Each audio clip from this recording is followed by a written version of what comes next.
여러분, 지금 우리가 이제 계속해서 역대하를 큐티하고 있죠. 여러분, 그런데 우리가 이 역대하를 큐티하면서 반드시 우리가 초점을 맞춰야 될 게 있어요. 그 뭐냐? 성경이 말하는 인간론이에요. 여러분, 지금 이 역대하는 인간이란 어떤 존재인가? 바로 그것을 우리들에게 적나라하게 보여주고 있다는 거예요. 특별히 인간이 얼마나 그 뿌리부터 죄악된 존재인지, 그리고 그 죄악된 존재가 이 죄의 문제를 처리하지 못하게 될 때 그 죄가 사람을 어떻게 파멸과 멸망으로 이끌어가는지, 바로 그것을 우리는 이 역대하를 통해서 우리가 생생하게 목격할 수가 있다는 것입니다. 여러분, 그 가운데 우리가 특별히 오늘 이 본문 말씀은 이 아마샤라고 하는 왕을 조명하고 있는데요. 여러분, 저는 이 아마샤라는 왕을 한마디로 정의한다면 저는 이렇게 정의하고 싶어요. 아마샤는 교만해서 망한 사람이다. 여러분, 지금 우리가 역대기를 보면서 계속해서 여러 왕들을 보고 있지 않습니까? 그런데 그 왕들 가운데 하나님 앞에 의롭고 정직하게 행하여 하나님 앞에 칭찬받은 사람도 있지만, 그러나 그들 가운데는 하나님 앞에 정직하지 못하고 의롭지 못하여서 멸망한 사람들도 있다는 거예요. 자, 그런데 이 아마샤는 어떤 사람이냐? 교만 떨다가 망한 사람이라는 거예요. 여러분, 성경에 교만에 관한 경고의 말씀이 참 많죠. 그 가운데서도 이 교만에 관한 대표적인 구절이 있다면 바로 잠언서 16장 18절의 말씀이에요. 자, 잠언서 16장 18절의 말씀에 보니까 이렇게 나와 있어요. 교만은 패망의 선봉이요 거만한 마음은 넘어짐의 앞잠이니라. 교만은 패망의 선봉이다. 여러분, 우리가 이 말씀을 참 많이 들었지 않습니까? 여러분, 기독교학자인 C.S. 루이스는 말하기를 이 교만은 인간이 지을 수 있는 가장 큰 악이다, 그렇게 단정하고 있어요. 여러분, 인간이 저지르는 수많은 악들이 있지 않습니까? 그런데 그 악 중에서도 인간이 저지를 수 있는 가장 큰 악은 무엇인가? 단연코 교만이라는 거예요. 자, 그러면서 그는 말하기를 교만은 가장 핵심적인 악, 가장 궁극적인 악으로 성적 부정, 분노, 탐욕, 술 취함 등과 같은 것들은 이 교만의 악에 비하면 세 발의 피다, 그렇게 말했어요.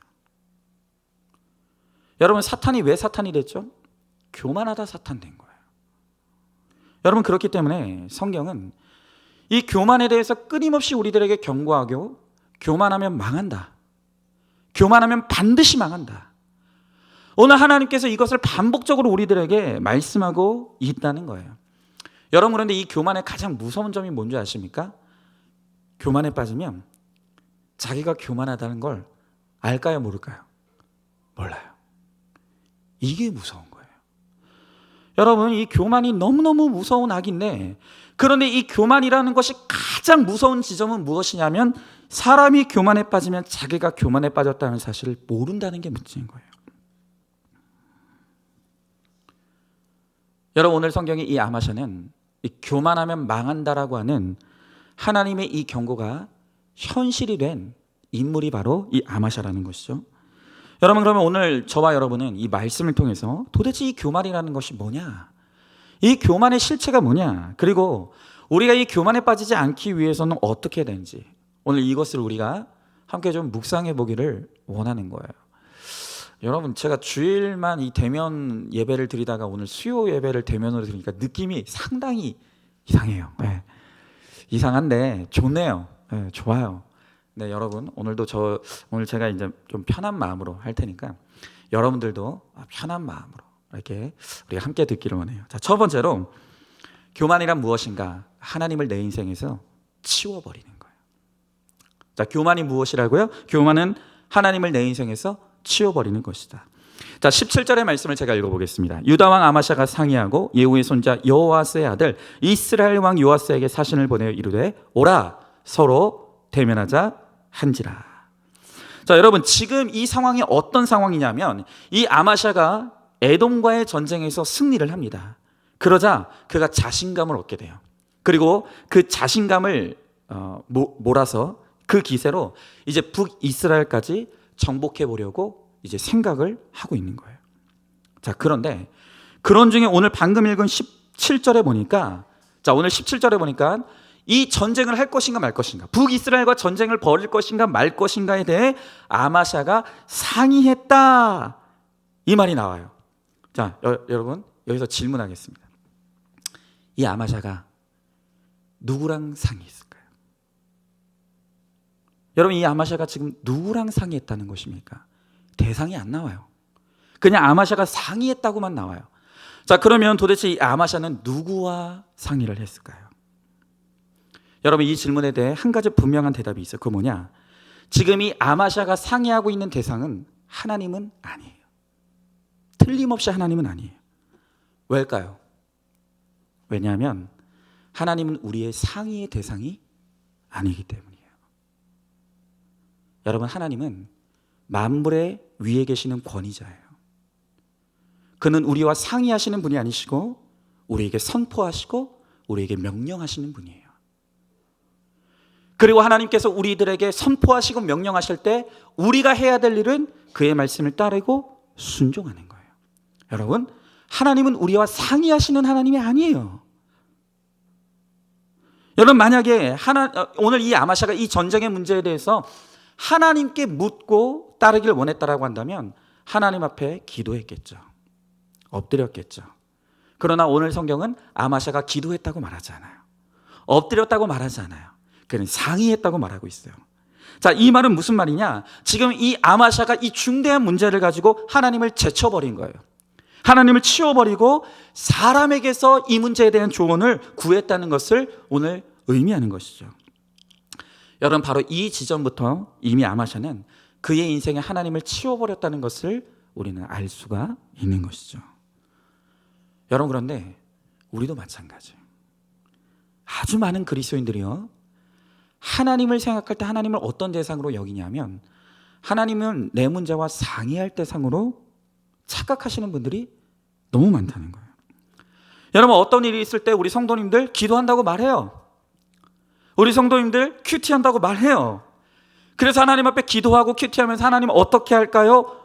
묻기는 잘해요. 그런데 문제는 뭐죠? 묻기만 잘하는 거예요. 이게 문제예요. 여러분, 제가 언젠가 예배 시간에 소개해드렸던 간증의 내용이죠. 우리의 문제는 뭐냐면 묻긴 물어요. 그런데 묻기만 잘해요. 여러분, 우리가 어떤 일이 있을 때 기도한다고 하고 큐티한다고 하지만 결국엔 결론은 뭐냐?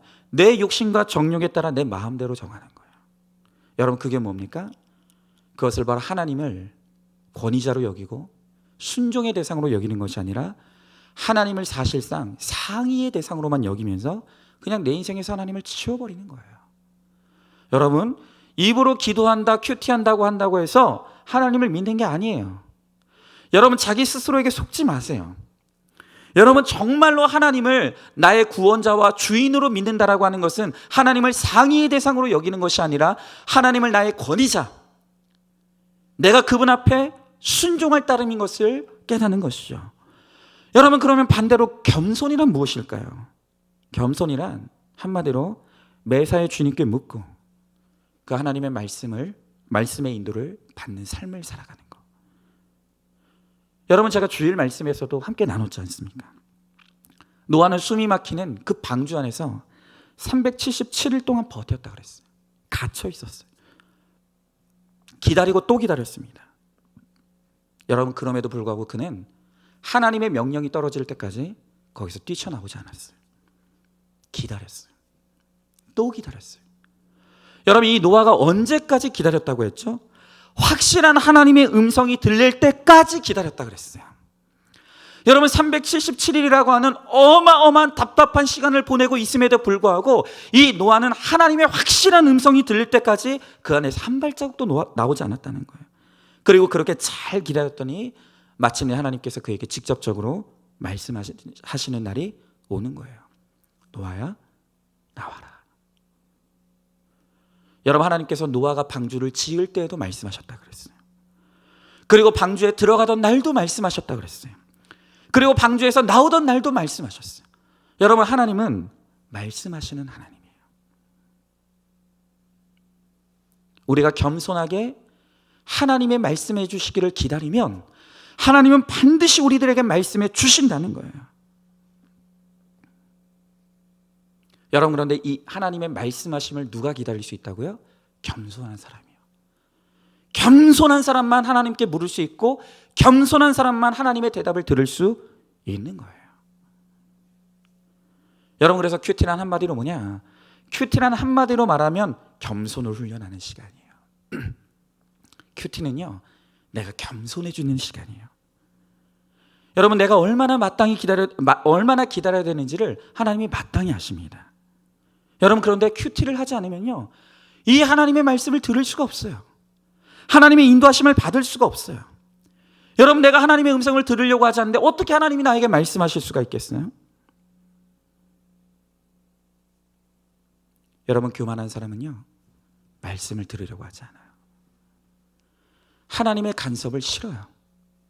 그래서 하나님을 내 인생에서 치워버리는 거예요. 하나님과 상의하긴 하는데 결국에는 내 마음대로, 내 뜻대로 모든 걸 결정하는 거예요. 여러분, 그렇게 하나님을 나의 상의자로 여기면서 매사의 모든 일에 교만하여서 내 마음대로, 내 뜻대로 하다가 결국엔 내 인생의 결론이 어떻게 된다고요? 교만의 결과는 뭐라고요? 패망이라고요. 망한다는 것입니다. 여러분, 교만하면 망해요. 더 이상 하나님을 상의자로 여기지 마세요. 기도하는 척, 큐티하는 척, 하나님 앞에 묻는 척하지만 여러분, 교만하여서 결국엔 내 마음대로, 내 뜻대로 행하다가는 반드시 망한다는 거. 여러분, 바로 이것이 아마샤가 우리들에게 가르쳐주는 너무너무 귀한 교훈인 거예요. 여러분, 교만이란 무엇이라고요? 하나님을 내 인생에서 치워버리는 거예요. 자, 한번 질문해 보시죠. 하나님을 상의의 대상으로 여기면서 묻기만 잘하고 있지는 않습니까? 모든 결정과 선택의 상황에서 나는 누구에게 묻고 있습니까? 겸손히 하나님께 묻지 않고 내 마음대로 했기에 내 삶의 결론으로 임한 망하는 사건은 어떤 것이 있었습니까? 날마다 큐티로 하나님께 묻고 말씀의 인도를 받아 구원에 이르게 되기를 소망하시기 바라요. 자, 두 번째로 교만이란 무엇인가? 교만이란 나를 존경하는 거예요. 여러분, 뭐라고요? 교만이란 나를 존경하는 것이다. 여러분, 18절 19절의 말씀을 제가 한번 읽어보겠습니다. 이스라엘 왕 요아스가 유다 왕 아마샤에게 사람을 보내어 이르되 레바논 가시나무가 레바논 백향목의 정가를 보내어 이르기를 내 딸을 내 아들에게 주어 아내로 삼게 하라 하였더니 레바논 들짐승이 지나가다가 그 가시나무를 짓밟았느니라. 내가 에돔 사람들을 쳤다고 내 마음이 교만하여 자긍하는도다. 내 궁에나 있으라. 어찌하여 화를 자초하여 너와 유다가 함께 망하고자 하느냐 하나 그랬어요. 여러분, 드디어 이 자신감으로 충만한 교만한 아마샤가 이제 북이스라엘 요아스를 향해서 전쟁을 선포해요. 우리가 대면하자. 이 대면하자라는 말은 무슨 말이냐면 한판 붙어보자는 말이에요. 한판 붙어보자. 자, 그러자 이렇게 선전포고를 당한 이 북이스라엘의 요아스가 아마샤를 향해서 뭐라고 말하냐면 내 마음이 교만하여 자긍하는도다 라고 말해요. 자, 여기서 우리가 주목할 것이 바로 이 자긍하다라는 단어예요. 여러분, 여기서 이 자긍하다라는 단어의 히브리어가 카바드라고 하는데 이 말의 뜻은 뭐냐면 자기 자신을 존경하다라는 뜻이에요. 여러분, 이게 되게 놀라운 거죠. 여러분, 교만한 사람은요, 자기를 존경한대요. 여러분, 그러니까 이 교만에 빠지는 사람들이 반드시 하는 두 가지가 있어요. 첫 번째는 뭐냐? 사람이 교만에 빠지기 시작하면 첫 번째로 하는 일은 뭐냐면 내 인생에 하나님을 치워버리는 거예요. 그리고 두 번째로 하는 일은 뭐냐면 하나님이 없어진 그 자리에 누가 가는 거예요? 내가 가는 거죠. 내가 하나님의 자리를 차지하는 거예요.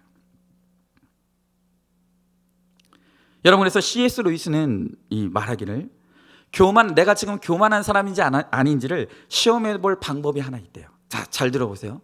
여러분, 지금 이 시간 이 C.S. 루이스의 기준대로 여러분들이 지금 내가 얼마나 교만한지 아닌지를 한번 판단해 보시는 거예요.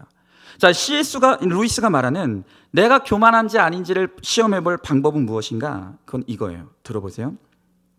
스스로를 선한 사람이라고 느낄 때, 특히 자신을 다른 사람과 비교하면서 그 사람보다 낫다고 느껴질 때는 확실히 하나님이 아니라 악마를 따르고 있다고 보면 된다라고 말했어요. 여러분, 그렇죠? 여러분, 우리 그리스도인들의 모든 판단의 기준은 뭐죠?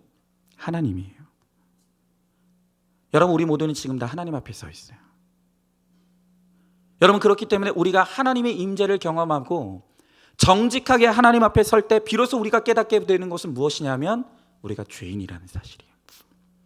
흠이 없으시고 티가 없으신 완전하신 하나님 앞에 서게 될 때 우리는 반드시 비로소 내가 죄인이었다는 사실을 깨닫게 되는 거예요. 여러분, 그러나 교만한 사람은 자기 인생에서 하나님을 치워버렸다고 했어요.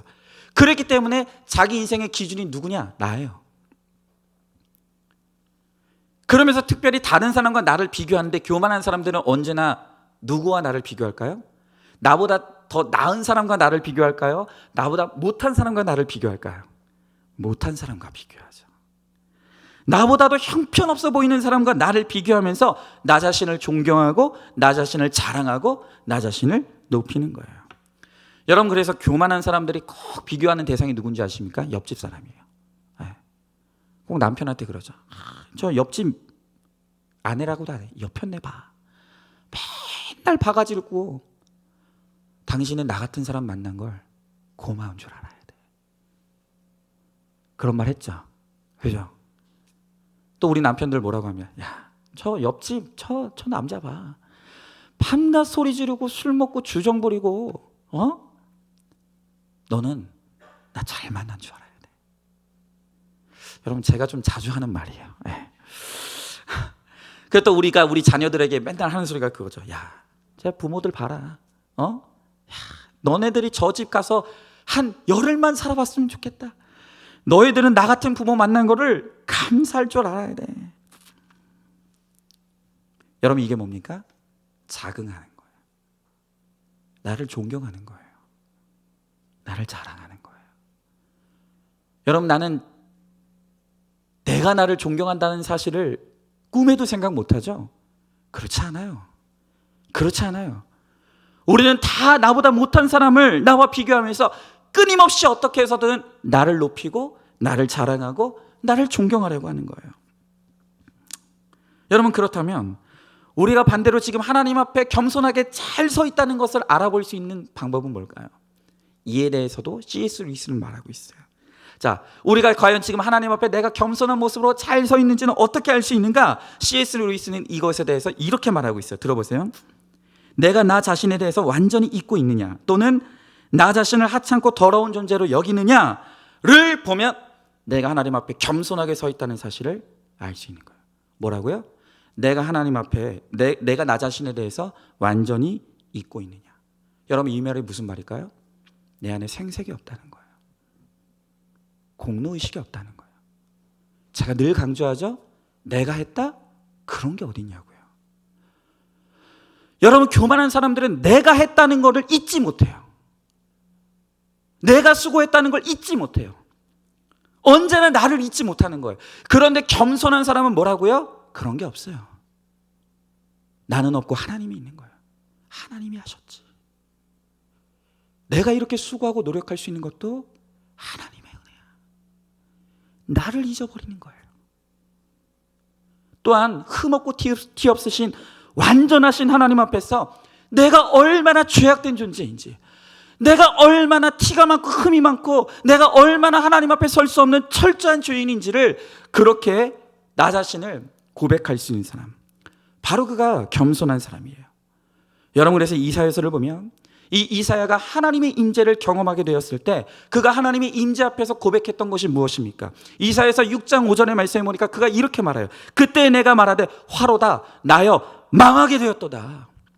나는 입술이 부정한 사람이요 나는 입술이 부정한 백성 중에 거주하면서 만군의 왕이신 여호와를 배웠습니다. 여러분, 이사야가 하나님의 임재 앞에 서게 됐을 때 그가 깨달은 것이 무엇입니까? 내가 부정한 사람이라는 것. 내가 하나님 앞에 설 수 없는 부정한 사람이라는 것을 깨닫게 되는 거예요. 이게 겸손한 사람이에요. 여러분, 그래서 제가 아까 말씀드렸죠. 큐티란 뭐라고요? 최고의 겸손의 훈련이라고요. 큐티는 겸손의 훈련이에요. 여러분, 제가 말을 안 해서 그랬지 여러분들이 지금 큐티 잘하는지 안 하는지 제가 다 압니다. 다 알아요. 여러분들하고 몇 마디 말만 섞어보고 여러분들의 표정만 보면요, 여러분들이 지금 날마다 큐티하면 내 죄를 잘 보며 가고 있는지 다 보여요. 다 보여요. 여러분, 그래서 우리가 계속 말하잖아요. 큐티 하루 안 하면 내가 알아요. 이틀 안 하면 가족이 알아요. 일주일 안 하면 누가 안다고요? 공동체가 다 알아요. 여러분, 나는 내가 잘 숨기고 있는 것 같죠? 말을 안 할 뿐이지 우리 공동체가 다 알고 있다니까요. 아, 지금 저 사람 큐티 안 하고 있구나. 큐티 안 하니까 저렇게 말이 매섭구나. 큐티 안 하니까 벌써 눈빛이 날카롭구나. 아, 큐티 안 하니까 예민하구나. 여러분, 큐티 안 하는 사람은요, 반드시 티가 나요. 여러분, 그런데 이게 무서운 게 뭔지 아십니까? 그건 목사도 마찬가지라. 이제 여러분들이 말씀으로 살아났잖아요. 그러니까 이 큐티 목회가 참 무서운 게 뭐냐면은 저만 여러분들이 분별되는 게 아니라 여러분들도 제가 분별이 될까요? 안 될까요? 돼요. 저 박은성 목사가 지금 말씀으로 내 죄를 보면서 가고 있는지 아닌지 여러분들도 저를 알아요. 이게 무서운 거예요. 여러분, 그래서 제가 몇 번 말씀드렸잖아요. 이름만 대면 유명한 목사님이 있는데요, 그 목사님이 뭐라고 했냐면 평신도 깨우지 말라는 거예요. 평신도 깨우면 골치 아프다는 거예요. 평신도 괜히 말씀으로 잘못 깨버리면은 이 평신도들이 너무 생각이 많아지고 너무 분별력이 좋아지니까 이 목사들이 견디질 못하는 거예요. 여러분, 큐티 목회요, 무서운 거예요. 저도 가끔 여러분들 잘못 깨웠나 싶을 때가 좀 있어요. 네. 여러분, 그래서 여러분들이 보거든요. 요즘 목사님 상태가 별로야. 목사님이 뭔가 지금 말씀으로 내 죄를 보는 것 같지가 않아. 여러분, 분명히 분별이 된단 말이에요. 그러면 공동체가 저한테 말씀해 주셔야 돼요. 제가 뭔가 맛이 가기 시작할 때 1차 저지선은 제 아내예요. 근데 여러분, 이 부부가요, 똑같아요. 제가 맛이 가면 제 아내도 맛이 가요. 그렇게 돼요. 그러니까 이 제 아내는 별로 믿을 대상이 안 돼요. 그럼 이제 그 다음은 누구냐? 그 다음이 이제 우리 목자들. 우리 목자들이, 우리 중직자들이 외쳐주셔야 되는 거예요. 근데 여러분, 제가 늘 말씀드리죠. 뭔가 이 목사에 대해서 정말로 뭔가 직언을 해야 될 때는 반드시 해야 될 게 있어요. 그것은 일단 맛있는 걸 좀 먹여주시는 거예요. 일단 입에다 뭘 좀 넣어주고 그러고 해주시는 게 우리가 서로 좋지 않을까. 그런 생각을 하는 거죠. 여러분, 그래요. 우리가 서로 아는 거예요. 벌써 우리가 하나님의 말씀을 서 있지 않으면 큐티를 요식행위로 하고 말씀으로 내 죄를 보는 이 거룩한 작업을 우리가 날마다 하지 않으면 벌써 눈빛이 매서워요. 벌써 말이요, 날카로운 거예요. 여러분, 벌써 우리의 행위가 자꾸 죄악을 쫓아가는 거예요. 야고보서 4장 6절에 보니까 이렇게 말하고 있어요. 하나님은 교만한 자를 물리치시고 겸손한 자에게 은혜를 주신다고요. 여러분, 하나님은 반드시 교만한 자를 물리치십니다. 제가 이런 표현 참 좋아하는데 하나님은 교만한 꼴을 절대 보지 않으세요. 여러분, 하나님의 자녀들이 교만한 꼴 하나님 절대 보시지 않습니다. 여러분, 그런데 문제는 뭐냐? 우리 스스로는 이 교만을 통제할 수 없다고요. 우리 능력이 아닌 말씀의 능력으로만. 우리가 하나님 앞에 하나님의 말씀 앞으로 가서 하나님의 말씀으로 꾸짖음을 받아야만 우리의 교만이 통제가 돼요. 그러므로 내가 지금 큐티를 하지 않고 있다면 바로 그 자체가, 내가 지금 큐티를 중단하고 내 죄 보는 것을 중단했다라고 한다면 바로 그 자체가 지금 내가 교만하다는 증거라는 것을 여러분들은 알아야 돼요. 우리가 날마다 큐티를 통해 나의 숨은 악과 죄를 보고 그 교만을 깨트리며 나갈 때 겸손을 이룰 수 있고, 바로 그런 겸손한 우리들에게 하나님은 반드시 은혜를 베풀어 주신다는 거예요. 자, 한번 질문해 보죠. 자, 나는 나 자신에 대해서 지금 어떻게 생각하고 있습니까? 자, 나는 교만합니까? 겸손합니까? 진짜 제가 손 들어보라고 하고 싶은데 이걸 못하는 게, 이게 목자 모임 같았으면 제가 지금 우리는 교만에 가까우냐 겸손에 가까우냐, 지금 내 상태는 교만에 가까워져 있냐 겸손에 가까워져 있냐, 이 목장에서는 할 수 있는데 이 예배 시간에 못한다는 게 애석합니다. 여러분 지금 온라인으로 듣고 계시는 분들은 자기 집에서 한번 손들어 보세요. 나는 지금 교만에 가깝습니까? 겸손에 가깝습니까? 스스로 선한 사람으로 느끼고 스스로를 존경하면서 나보다 못한 사람과 나를 비교하고 있지는 않습니까?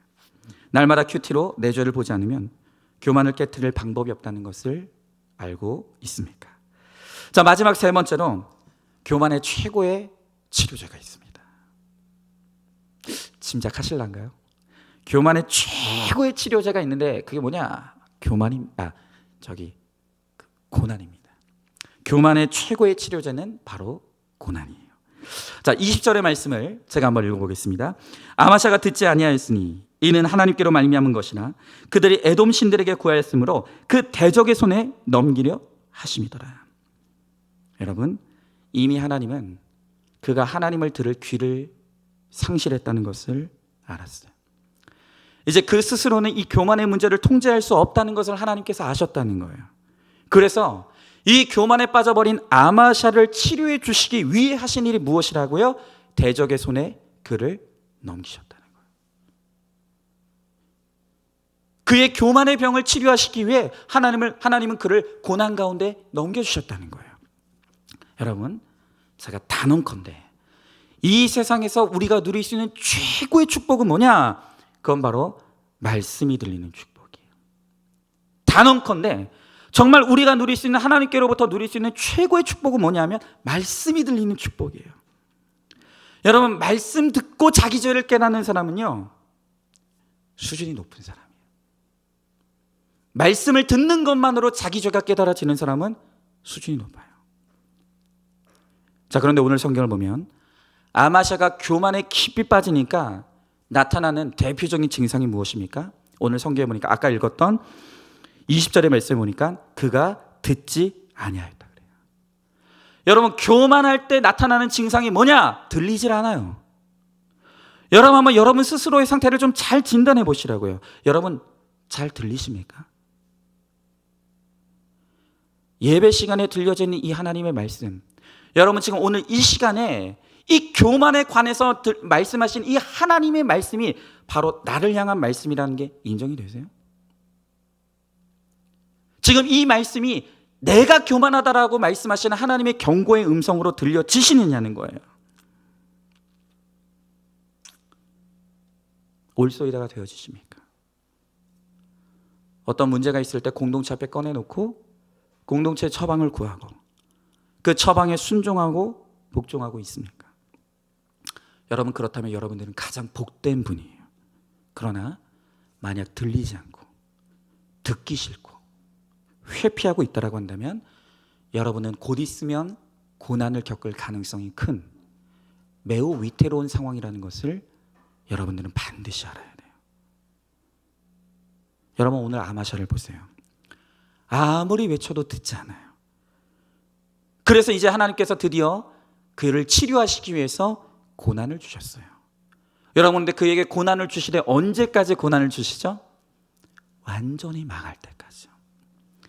완전히 망할 때까지.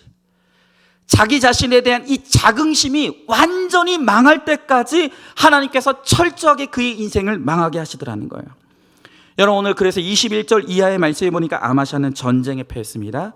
그리고 포로로 잡혀요. 남유다의 모든 성벽은 헐리고 왕궁의 모든 재물은 빼앗기고 또 이 남유다의 백성들이 포로로 잡혀가요. 완전히 망한 거예요. 여러분, 그래도 이렇게 망하는 한이 있더라도 내가 다시 말씀이 들릴 수만 있다라고 한다면, 그 말씀을 듣고 내가 다시 한번 회개할 수만 있다라고 한다면 그것이 얼마나 하나님의 큰 은혜이고 하나님의 큰 축복인지를 우리는 정말 깨달아야 되는 거예요. 여러분, 이 세상에서 가장 큰 축복은 말씀이 들리는 축복이라고요. 이 말씀이 들리지 않기 때문에 내 죄의 문제가 해결이 안 되는 거예요. 내 죄의 문제가 해결이 되지 않으니까 우리가 멸망당하게 되는 거예요. 여러분, 그러므로 우리가 멸망당하지 않기 위해서는, 망하는 인생이 되지 않기 위해서는 반드시 이 말씀이 들리는 은혜가 회복이 되어야 돼요. 여러분, 그래서 오늘 저는 여러분들에게 분명하게 말씀드려요. 제가 여러분들에게 아무리 외쳐도 여러분들 가운데 듣질 않는다면, 여러분 듣기를 싫어한다고 한다면 저는 여러분들을 너무너무 사랑하거든요. 진짜 제가 여러분들을 사랑하거든요. 여러분들을 사랑하기 때문에 저는 여러분들을 위해서, 듣지 않는 분들을 위해서 반드시 기도해요. 뭐라고 기도할까요? 망하게 해달라고. 망하게 해달라고 기도할 거예요. 여러분 아시죠? 우리 하나님 좀 겪어보셨으니까 아시죠? 이런 기도 응답 잘하실까요? 못하실까요? 기가 막히게 잘하십니다. 여러분 이런 기도는요, 하나님께서 기가 막히게 들어주세요. 여러분 제가 여러분들을 위해서 망하게 해달라고 기도한다고 하니까, 야 어떻게 목사가 저런 말 할 수 있냐, 야 목사가 사랑이 없다, 목사 너무너무 무섭다, 그렇게 생각하십니까? 여러분 그러시면 안 돼요. 여러분 오히려 생각해 보세요.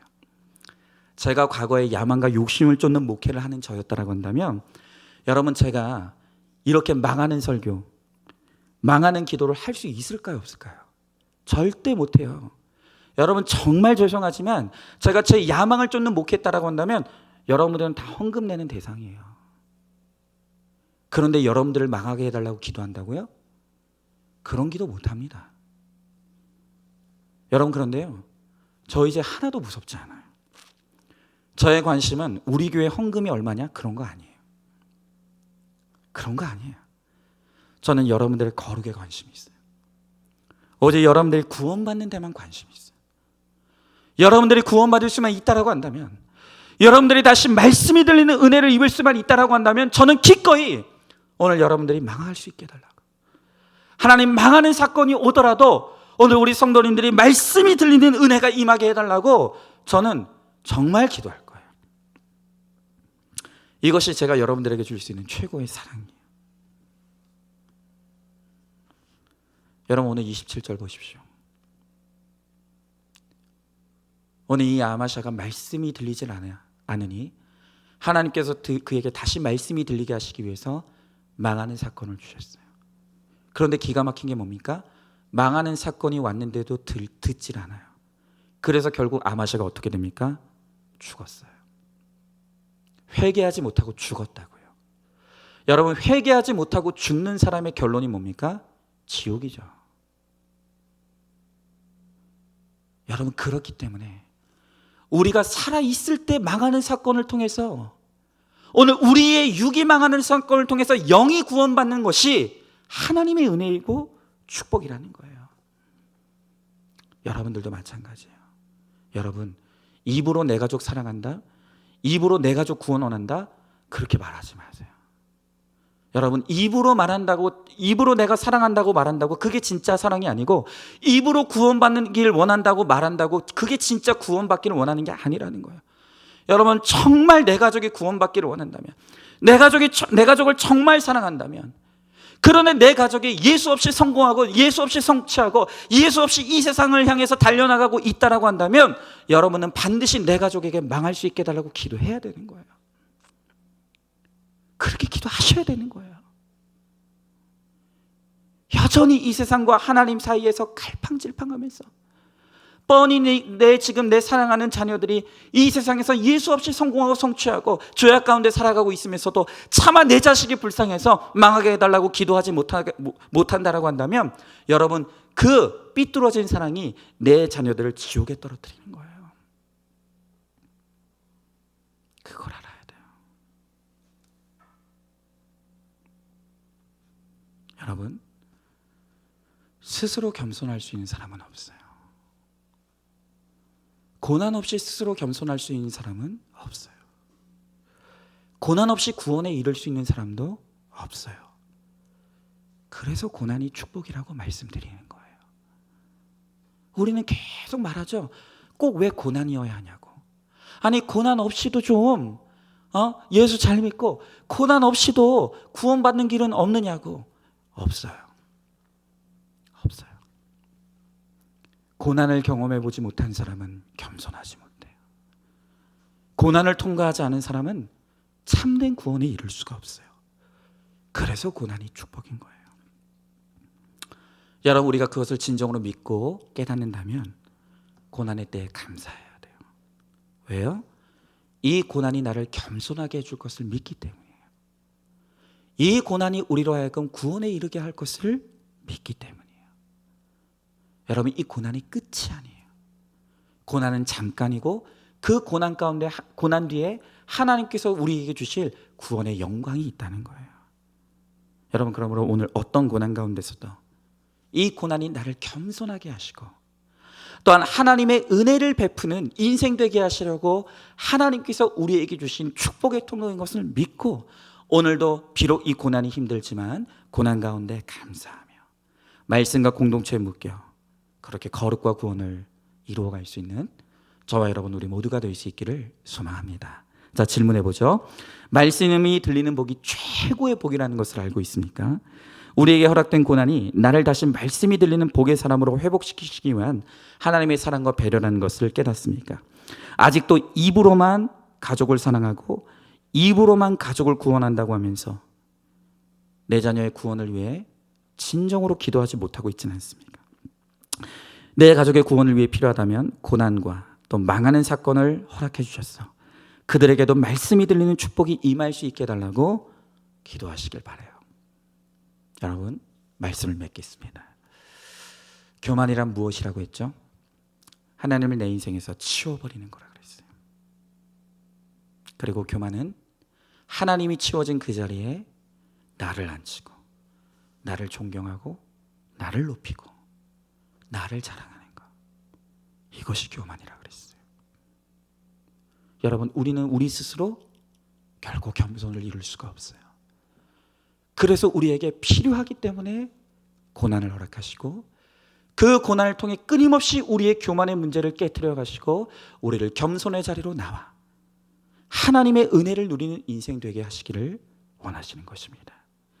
여러분, 오늘 이 경고의 말씀이 나를 향한 말씀인 것을, 나를 향한 사랑의 경고인 것을 우리가 깨닫고 다시 하나님의 말씀의 자리, 겸손의 자리, 회개의 자리로 나옴으로 말미암아 겸손한 나에게 부어주시는 하나님의 놀라운 은혜를 받아 누리며 살아갈 수 있는 저와 여러분 우리 모두가 될 수 있기를 주님의 이름으로 축원합니다.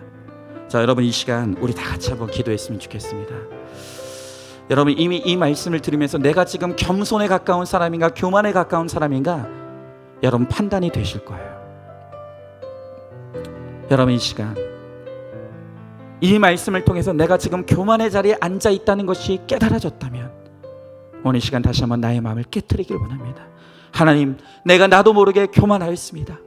오늘 이 말씀을 통해서 내가 교만의 자리에 앉아있는 위태로운 인생인 것을 깨닫습니다. 주여, 오늘 이 말씀을 통해 말씀이 들리는 은혜를 허락하셨사오니 하나님, 끊임없이 내 교만의 악을 회개할 수 있게 하여 주옵시고 그 교만의 자리를 떨쳐 일어나 하나님 겸손의 자리로 들어가 하나님이 나를 잊어버릴 수 있게 하여 주시옵시고 또 하나님 아버지, 나의 추악함과 나의 죄악됨을 깨닫고 오직 하나님의 은혜를 간구하며 나아갈 수 있도록 주님 은혜를 베풀어 달라고, 겸손한 자에게 베푸시는 은혜가 나에게 임할 수 있게 달라고 오늘 이 시간 말씀을 기억하며 우리 다 같이 주여 한번 크게 부르시고 우리 다 같이 함께 기도하며 나가도록 하겠습니다. 주여, 사랑과 은혜가 충만하신 하나님 아버지, 주님의 귀한 사랑과 은혜를 감사드립니다. 오늘도 하나님 이 저녁을 우리들에게 허락하시고 하나님 다시 한번 주의 말씀 앞으로 나와 하나님의 음성을 들을 수 있도록 주님 아버지 함께 하여 주심을 감사드립니다. 주님 아버지, 우리가 교만했습니다. 아버지 하나님 아버지, 나는 교만한지 아는 줄 알았는데 아버지, 내가 어느새 교만의 자리에 있었고 하나님 아버지, 내가 어느새 교만의 자리에서 하나님을 대적하고 하나님과 멀리했던 우리의 모습을 우리가 이 시간 회개합니다. 주여 하나님 아버지, 우리를 불쌍히 여겨 주시옵시고 하나님 아버지, 끊임없이 나를 높이고 하나님 나를 자긍하며 하나님 아버지 하나님과 멀어지려고 하는 하나님 아버지 나를 하나님 불쌍히 여겨 주셔서 다시 한번 주님 앞에 가까이 나올 수 있게 하여 주옵시고 주의 말씀의 자리에서 아버지 나에게 날마다 말씀하신 나의 숨은 악과 죄를 바라보며 아버지 그 죄를 회개하며 거룩하여 짐으로 겸손한 자에게 베푸시는 하나님의 은혜를 누리는 우리 모두가 될 수 있도록 주님 아버지 함께 하여 주시옵시고 주님 역사하여 주시옵소서. 아버지, 추호라도 교만에 빠지지 않게 하여 주시옵소서. 하나님, 그러나 우리가 하나님 혹시라도 나도 모르는 사이에 교만에 빠져 있다면 하나님 고난을 통해서라도 깨닫게 하여 주시옵시고 아버지, 고난을 통해 깨닫게 되었을 때 다시 한번 회개하여 돌이켜 주님 앞으로 돌아올 수 있도록 주님 아버지 함께 하여 주시옵소서. 아버지, 특별히 하나님 사랑하는 내 가족들이 여전히 예수 없이, 예수와 상관없이 이 세상의 성공과 성취를 향해 달려나가고 있습니다. 주여, 그들을 불쌍히 여겨 주시옵시고 아버지, 그들에게 고난을 통해서라도 그들에게 말씀으로 찾아가 주시옵시고 아버지, 그들에게 다시 한번 그 영이 살아나는 은혜가 임할 수 있도록 주여 하나님 아버지 함께하여 주시옵시고 주님 역사하여 주시옵소서. 하나님 아버지 감사합니다.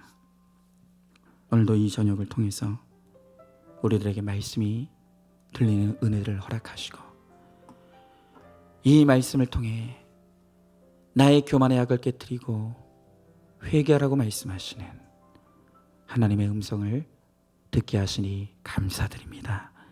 하나님, 나는 내가 교만하지 않은 줄 알았는데 나도 모르는 사이에 내가 하나님과 멀어지려고 하였고 하나님이 사라진 그 자리에 나를 두고 끊임없이 나의 공로를 기억하고 나의 수고를 자랑하고 또한 나의 노력을 사람들에게 보이면서 내가 했다고, 하나님의 은혜이지만 나도 했다고 교묘하게 나의 교만을 감추며 그렇게 하나님 앞에 범죄했습니다.